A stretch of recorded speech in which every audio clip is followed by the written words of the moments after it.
ہر واقعہ کا کوئی راوی ہوتا ہے، خبر دیتا ہے، مخبر ہوتا ہے، مگر جو کچھ کربلا پہ بیتا اس کی خبر مکہ اور مدینہ میں مصطفیٰ نے دی، خود دی۔ شہر مکہ میں عبداللہ ابن عباس کو دی، مدینہ میں ام المومنین حضرت ام سلمہ کو دی۔ میں نے ایسے لوگ بھی دیکھے ہیں جو بدبخت اور بد نصیب یہ کوشش کرتے تھے موسم اور مہینوں کا حساب نکال کے کہ کہیں یہ ثابت ہو جائے کہ جب کربلا کا معرکہ بپا ہوا تو سردیوں کا موسم، گرمی نہیں تھی، تاکہ یہ جو تم ان کی پیاس کے قصے بیان کرتے ہو یہ ختم ہو جائے۔ لعنت ہو تم پر۔ یہ سارا کچھ اس بدبخت یزید اور اس کی فوج اور اس کے لشکر کے دفاع کے لیے، کبھی اس کو جنتی بنانا، کبھی اس کی بخشش و مغفرت کا سوچنا، کبھی اس کو بے گناہ بنانا، جبکہ تاجدار کائنات صلی اللہ تعالی علیہ وآلہ وسلم نے صریحاً دلائل خاصہ سے اس کے جہنمی ہونے کی خبر دی۔ لوگ ایک حدیث قسطنطنیہ کا نام لیتے ہیں کہ اس میں حضور علیہ السلام نے فرمایا تھا کہ جو پہلا لشکر قسطنطنیہ پر حملہ کرے گا، آقا نے فرمایا تھا ان کی بخشش اور مغفرت کی بشارت دیتا ہوں، مغفور اللہ۔ کیا فرمایا؟ جہالت کی انتہا ہے، کسی نے ان کی گرفت نہیں کی۔ ایک بخاری کیا کل کتب حدیث میں ایک حدیث ایسی نہیں ہے جس میں قسطنطنیہ کا نام آیا۔ اس بشارت والی حدیث میں قسطنطنیہ کا ذکر سینکڑوں حدیثوں میں آیا ہے، مگر وہ جب امام مہدی علیہ السلام قسطنطنیہ فتح کریں گے عیسیٰ علیہ السلام کے زمانے میں قرب قیامت میں، اس ذکر میں قسطنطنیہ کا نام آیا ہے۔ جب ابواب الفتن میں اس ذکر میں قسطنطنیہ کا نام آقا علیہ السلام لے سکتے ہیں، بخاری، مسلم، ترمذی ہر کتاب میں ہے، تو پھر اس مغفرت کی بشارت والی حدیث میں قسطنطنیہ کا نام کیوں نہیں لیا؟ تو پہلا یہ مغالطہ دور کر لیں، مغفرت کی بشارت والی حدیث میں قسطنطنیہ کا نام نہیں ہے۔ کتب حدیث میں اور اس کی شروحات میں کہیں اس مغفرت کی بشارت میں متن حدیث میں قسطنطنیہ کا نام نہیں، اس میں قیصر مدینہ قیصر کا نام آیا ہے۔ لفظ آقا نے فرمایا اول جیش من امتی یغزون مدینہ قیصر مغفور اللہ، فرمایا میری امت کا وہ پہلا لشکر قیصر روم کے شہر پر جو جہاد کرے گا ان کے لیے بشارت دی، ان کے لیے بخشش و مغفرت کی بشارت ہے۔ قسطنطنیہ کا نام نہیں ہے۔ قیصر روم کا کوئی بھی شہر ہو سکتا ہے، قیصر روم کا کوئی بھی شہر ہو سکتا ہے۔ قسطنطنیہ کا نام شارحین نے لیا، صاحب حدیث نے، مصطفیٰ نے نہیں لیا صلی اللہ علیہ وآلہ وسلم۔ فرمایا مدینہ قیصر، اور یاد رکھ لیں فرمایا اول جیشن، پہلا لشکر جو حملہ کرے گا اس کے لیے بشارت دی تھی۔ یزید جس لشکر میں گیا وہ 8واں لشکر تھا۔ آقا نے شرط لگائی تھی، یہ بخاری کی حدیث کے لفظ ہیں اول جیشن، کہ بلاد روم مدینہ قیصر پر غزوہ، فتح کی شرط نہیں ہے، حدیث میں فتح کا لفظ نہیں ہے، یغزو، جو جنگ کرے گا، جو غزوہ کرے گا، فتح بھلے کب جا کرو، جو جنگ کرے گا وہ پہلا لشکر اس کے لیے مغفور اللہ۔ اور 7 لشکر اس یزید والے لشکر سے پہلے جنگ کر چکے تھے۔ یزید کیا لگتا ہے تمہارا؟ بشارت میرے آقا نے دی پہلے لشکر کی، وہ گیا 8ویں لشکر میں، تم نے پہلے 7 لشکر چھوڑ دی اور بشارت پکڑ کے اس کے گلے میں ڈال دی۔ جو بے ایمان دور دور تک حقدار نہیں ہے، جو دشمن اسلام اور دشمن رسول اور دشمن دین ہے، دشمن اہل بیت ہے۔ اگر اس سے بشارت مراد لینی ہی ہے مغفرت کی تو حضور نے تو اول جیشن کا پہلا لشکر، اور پہلا لشکر گیا 42 ہجری میں، 7 لشکر پہلے جا چکے ہیں۔ اب رہ گیا یہ لشکر قسطنطنیہ جس میں یزید گیا، اس کا قصہ بھی سن لیں۔ اگر اسی پر ضد ہو کسی کی ضد یہی ہو کہ سن 50 ہجری کا لشکر لینا ہے مراد جس میں یزید گیا، تو وہ بھی سن لیں۔ یہ تاریخ الکامل امام ابن الاسیر کی میرے سامنے ہے، یہ تاریخ علامہ ابن خلدون کی میرے سامنے ہے، سن لیں کیسے گیا۔ حضرت امیر معاویہ نے لشکر تشکیل دیا سن 50 میں قسطنطنیہ کے لیے، اور اس کا امیر اور کمانڈر سفیان بن عوف کو بنایا، اور اپنے بیٹے یزید سے کہا تم بھی ان کے ساتھ جاؤ۔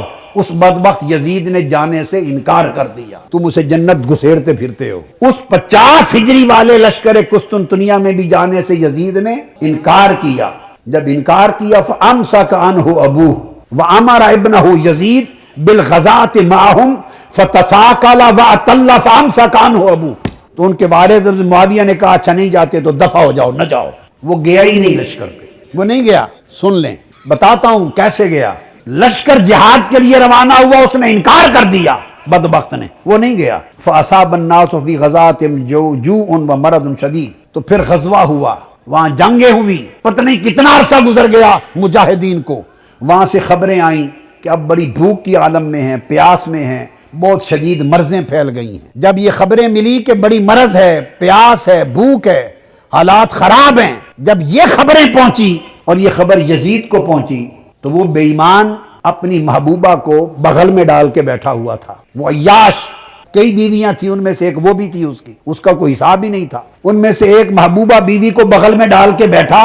اس نے جب خبر سنی کہ قسطنطنیہ جا کر صحابہ کے جانے والے تابعین کے لشکر کو مرضیں ہوئیں، بیماریاں ہوئیں، بھوک اور پیاس میں شہید ہو رہے ہیں، تو اس نے ربائی پڑھی۔ اس نے کہا اچھا کیا نا میں نے نہیں گیا، وہ بھوک پیاس سے مر رہے ہیں اور میں اپنی بیوی ام کلثوم کے ساتھ بیٹھا خوب موجیں کر رہا ہوں۔ یہ اس کی ربائی ہے، تاریخ کی ہر کتاب میں درج ہے۔ یہ یزید کی شرکت ہے لشکر قسطنطنیہ میں، انا للہ و انا الیہ راجعون۔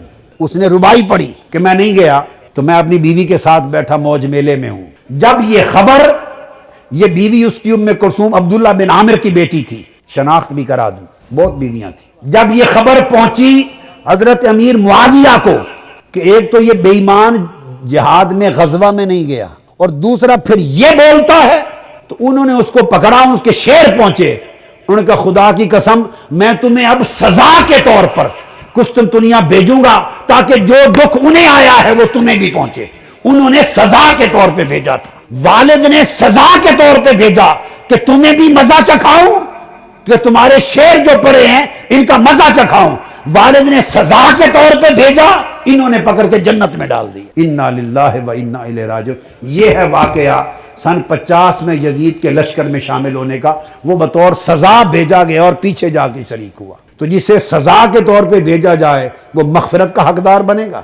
اور ایک بات یہ بھی بات سمجھ میں رکھ لیں کہ مغفرت کی بشارتیں، اس کا مطلب یہ نہیں ہوتا جس کے لیے مغفور لہ کہہ دیا وہ سیدھا جنت میں جائے گا، اس کے بعد کے اعمال کا بھی حساب کوئی نہیں۔ یہ دین اور اسلام کا قاعدہ نہیں۔ یہ جو لفظ ایک آیا ہے نا غفر لہم، غلط معنی نکالنے والوں نے نہ قرآن پڑھا ہے نہ حدیث پڑھی ہے، ان کو معلوم نہیں کہ زبان مصطفیٰ سے جب لفظ نکلتے ہیں مغفور لہم، غفر لہم، دخل الجنہ، ادخلہ اللہ الجنہ، یدخلہ اللہ الجنہ، مغفور لہم، غفرت لہم، حرمہ اللہ عن النار، جب زبان مصطفیٰ سے یہ لفظ نکلتے ہیں تو اس کا مطلب یہ ہے کہ اس عمل کے باعث وہ مغفرت کا حقدار بن گیا، بشرطے کے بعد میں بھی حقدار رہے۔ لیکن اس نے کیا کیے؟ ایک تو باپ نے سزا کے طور پہ بھیجا، وہ تو جاتا ہی نہیں تھا اور گیا ہی نہیں تھا، وہ تو پہلے ہی سے بخشش کا حقدار نہ رہا، اور قسطنطنیہ میں شرکت کر کے جنت اس کے حصے میں لکھی گئی، اور اس کے بعد اس بدبخت نے معرکہ کربلا بپا کیا۔ ظالم تو نے سیدہ سکینہ کو تڑپایا، پھر بھی جنت ملے گی۔ تو نے علی اصغر کی جان لی تیرے لشکر نے، پھر بھی جنت ملی۔ علی اکبر سینا، پھر جنت ملی۔ 72 لاشیں مصطفیٰ کے تڑپائے، پھر جنت ملی۔ نیزے پر حسین کے اور شہداء کربلا کے سر سفر کر کے گئے، پھر بھی جنت ملی۔ تو نے دمشق کے دربار میں اپنی چھڑی حسین کے لبوں پر ماری اور کہا میں نے بدر والوں لوگوں کا بدلہ لے لیا، پھر بھی جنت رہی۔ اور معرکہ کربلا کے بعد جب اہل مدینہ نے یزید کی بیعت توڑ دی، کل کتب حدیث، سیر اور تاریخ میں درج ہے، تو اس نے مدینہ پر حملہ کیا، 10,000 اہل مدینہ شہید کرائے، 700 جلیل القدر صحابی شہید کرائے۔ یزید کے لشکر نے حضرت ابو سعید خدری نابینا ہو گئے تھے، ان کی داڑھی پکڑ کے تھپڑ مارے، مسجد نبوی میں اذان معطل کر دی، اقامت معطل کر دی، نماز معطل کر دی، 3 دن مصطفیٰ کے مزار پر اذان نہیں ہوئی، مسجد نبوی میں اذان نہیں ہوئی۔ اور ہر کتاب میں البدایہ والنہایہ میں، تاریخ طبری نے، تاریخ الخلفاء میں، ابن اسیر میں، تاریخ خلدون میں، تاریخ ذہبی میں، ہر سیرت کی اور تاریخ کی کتاب میں درج ہے۔ لشکر بھیجتے ہوئے یزید نے کہا میں تم پر مدینہ شہر 3 دن کے لیے حلال کرتا ہوں، جو چاہو کرنا۔ پھر بھی جنت رہی۔ کون سی جنت ہے تمہاری؟ مذاق ہے۔ اگر تو جنت مصطفیٰ کی ہے اور بانٹنے والے اس کے حسن اور حسین ہیں اور فاطمہ الزہرا ہے، پھر اس جنت کی بات کرتے ہو جس نے 3 دن روضہ رسول پر خچر باندھے، یزید کی فوج نے اونٹ باندھے، 3 دن حضور کی مسجد نبوی میں اذان نہ ہوئی، حضرت سعید بن مسیب رضی اللہ تعالیٰ عنہ دوڑ کے گھر نہ جا سکے، فوجی گھس آئے اندر، وہ ممبر کے نیچے چھپ گئے۔ حضرت سعید بن مسیب تابعی وہ کہتے ہیں خدا کی قسم 3 دن تک حضور کی قبر انور کے پاس میں چھپا رہا، کیونکہ اذانیں تو ہوتی نہیں تھی، نماز بند تھی، خچر گھوڑے باندھ دیے تھے، تو نماز کے وقت کا مجھے پتہ چلتا تھا، قبر مصطفیٰ سے اذان کی آواز آتی تھی۔ اس نے ادھر مارکہ کربلا بپا کیا اور تاجدار کائنات کو تڑپایا، ادھر شہر مدینہ میں خون عام کیا اور حضور کی قبر انور اور مسجد نبوی کو ویران کیا، اور پھر اس کے بعد اس نے لشکر بدلا اور مکہ پر حملہ کیا، مکہ پر، اور منجنیق کے ذریعے پتھروں سے بارش کی اور خانہ کعبہ کا غلاف اور خانہ کعبہ کی چھت اور کعبہ جلا دیا۔ ادھر کعبہ جل رہا تھا، ادھر یزید مسلسل اپنے احکام بھیج رہا تھا، تو احراق کعبہ کے دوران اسے کولنج کا درد ہوا، 3 دن تڑپا اور واصل جہنم ہو گیا۔ کعبہ جلانے کے عمل کے دوران مر گیا، اس کو تو توبہ بھی نصیب نہیں ہوئی، کرتا بھی تو قبول نہ تھی۔ یہ اس کے کارنامے ہیں۔ وہ یزید اور اس کا ساری نسل صرف ایک سیدہ زینب کے سامنے منہ نہیں کر سکتی، ارے صرف اس ایک لمحے کا جواب ان دشمنان رسول کے پاس نہیں ہے۔ جب سیدہ زینب قافلہ لے کے دمشق پہنچی تو بازاروں اور گھروں کی چھتوں پر لوگ جمع ہو گئے تھے، کسی کو کچھ پتہ نہیں تھا کہ یہ کٹے ہوئے سر کن کے ہیں، اور جو قیدی آ رہے ہیں اونٹوں پر کجاووں پر یہ کون ہیں۔ صرف اتنا اعلان کیا ہوا تھا کہ حکومت کے کچھ باغی تھے اور باغیوں کو قتل کر دیا گیا ہے۔ اب یہ باغیوں کے سر دربار یزید میں پہنچائے جا رہے ہیں۔ لوگ باغیوں کو دیکھنے کے لیے چھتوں پر چڑھ رہے تھے، کسی کو کچھ خبر کچھ پہچان نہ تھی۔ ہجوم ہو گیا، قافلہ رک گیا بازار دمشق میں۔ آج وہ بازار سوق حمیدیہ کہلاتا ہے، چھتا ہوا ہے آج بازار دمشق کا۔ وہ روٹ تھا جہاں سے وہ مسجد اموی جو ہے اس طرف دربار یزید کی طرف مڑ کے قافلہ جانا تھا۔ بھیڑ ہو گئی، قافلہ رک گیا، بھوک تھی، پیاس تھی، پریشان حالی تھی، تو چھتوں پہ جو لوگ چڑھ گئے تھے ان میں ایک خاتون بھی چڑھ گئی تھی، بوڑھی۔ اس خاتون نے دیکھا قیدی ہیں، مسافر ہیں، پریشان حال ہیں، اس نے پانی بھیجا، کچھ کھانے کی چیزیں بھیجیں، کچھ کپڑے بھیجے، دوپٹے بھیجے، ضرورت کا سامان بھیجا۔ سیدہ زینب نے سارا کچھ دیکھ کر اس خاتون کو بلوایا۔ جب وہ قریب آئی تو فرمایا کہ بی بی تو نے ہمارے ساتھ بڑی نیکی کی ہے، کوفہ سے لے کے دمشق تک کسی نے ہمیں پوچھا تک نہیں، کسی نے ہمارے حال کی خبر نہیں لی، تم کون ہو اور ہمیں کیا سمجھ کے ہم سے اتنی بھلائی کی؟ اس نے کہا میں اور تو کچھ نہیں، میں اپنی اوائل چھوٹی عمر میں مدینہ رہتی تھی اور حضرت سیدہ فاطمہ الزہرا کی خادمہ تھی، پھر جب ان کا وصال ہو گیا تو مدینہ چھوڑ کے دمشق آ گئی، پھر وہاں نہیں رہی، تو تم نے اتنی نیکی کی ہمارے ساتھ کیا سمجھ کے؟